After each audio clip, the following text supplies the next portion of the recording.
Budget অধিবেশনের চতুর্থ দিনে জাত ইস্যুতে উত্তপ্ত বিধানসভা। মন্ত্রী রতনলাল নাথের উত্থাপিত স্বাধিকার ভঙ্গের নোটিশ গ্রহণ করলেন অধ্যক্ষ, কিন্তু বাতিল করলেন বিরোধী দলনেতার পাল্টা স্বাধিকার ভঙ্গের নোটিশ।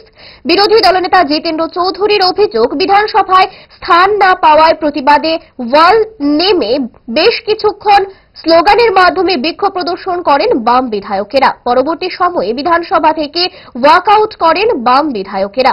যদিও বিধানসভা অধিবেশনের কাজ যথারীতি চালিয়ে যান অধ্যক্ষ বিশ্ববন্ধু সেন।